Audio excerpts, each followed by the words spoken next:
Hello everyone, welcome to my YouTube channel. तो guys, आज मैं फिर बच्चों के लिए एक स्टोरी लेकर के आई हूँ, क्योंकि इस समय गर्मी की छुट्टियाँ चल रही हैं। तो कई बच्चे तो बाहर घूमने के लिए जाते हैं और ज़्यादातर बच्चे ना आजकल मोबाइल देखते रहते हैं, क्योंकि पहले तो टीवी पर या तो बच्चे कार्टून नेटवर्क देखते थे और या फिर कोई बच्चों वाली फिल्म आती थी वो देखते थे। लेकिन अब यदि कार्टून नेटवर्क भी देखना हो ना, तो छोटे छोटे बच्चे या तो मोबाइल पर देखेंगे और या फिर गेम खेलते रहते हैं। तो बच्चों, आपको ना मोबाइल का कम से कम यूज़ करना चाहिए। तो बच्चों, आपने कार्टून नेटवर्क पर जंगल में घूमता फिरता बंदर, शेर, चीता, हिरन के साथ खेलता मोगली बॉय तो देखा होगा। और उस पर जो टाइटल सॉन्ग आता था, जंगल जंगल बात चली है पता चला है। तो जब ये टीवी पर टाइटल सॉन्ग आता था तो जो बच्चे ढंग से चल नहीं पाते ना, वो भी टीवी की तरफ भागते थे।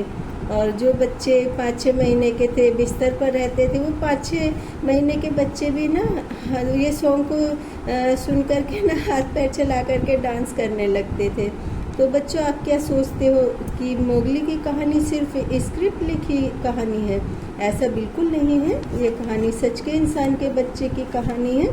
और मोगली बॉय, इस कहानी का टाइटल इसलिए रखा गया कि मोगली हमेशा जंगल में रहता था और जंगल में सभी जानवर बाल वाले थे। मोगली बिना बाल वाला था, इसलिए उसको मोगली बोलते थे।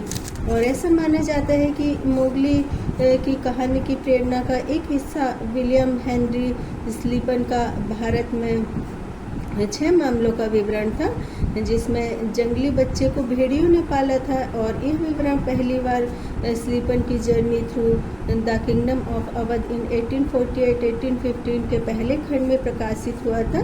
और 1852 में an account of wolves nurturing children in their dens by an Indian official और द जूलॉजिस्ट के रूप में पुनः मुद्रित किया गया था। और ब्रिटिश राज के समय में मध्य प्रदेश सिवनी क्षेत्र में एक अंग्रेज वन रेंजर ने मोगली नामक एक युवक को खोजा था, और जिसके पास शिकार करने, ट्रैकिंग करने और जंगली जानवरों को भगाने का अद्भुत कौशल था। और मोगली को भेड़ियों के झुंड ने पाला था। मोगली घुटनों और पैरों के सहारे चलता था। और मोगली के बचपन की कहानी इस प्रकार है कि एक भारतीय जंगल में बाघ एक बच्चे के माता पिता पर हमला कर देता है। तो वह बच्चा जंगल में भटक जाता है और उस बच्चे को मोगली इसलिए कहा जाता है कि वह मेंढक की तरह चलता था। और एक शेर मोगली का शिकार करके मोगली को खाना चाहता था, लेकिन भेड़ियों के झुंड ने उसको बचा लिया। मोगली हमेशा भेड़ियों के झुंड में रहता था। तेंदुए और बाघ से मोगली की अच्छी दोस्ती थी और मोगली भेड़ियों के झुंड के साथ साथ बड़ा होता गया। और जानवरों के साथ रहकर मोगली इंसान का बच्चा होने पर भी जानवरों की तरह व्यवहार करता था। और वह घुटनों और कोहनी का सपोर्ट लेकर चलता था, इसलिए उसके कोहनी और घुटने जानवरों की तरह रखते। और मोगली जानवरों के साथ रहता था, लेकिन वह बिल्कुल भी हिंसक नहीं था, क्योंकि सभी जानवर उसको बहुत प्यार से रखते थे। और वह चीता, लोमड़ी, बंदर, सियार सभी जानवरों के साथ एक कुटुंब की तरह रहता था। और वह उछल उछल कर पेड़ों पर चढ़ जाता था, तो कभी मेंढक की तरह चलता था, तो कभी डायनासोर की तरह चलता था।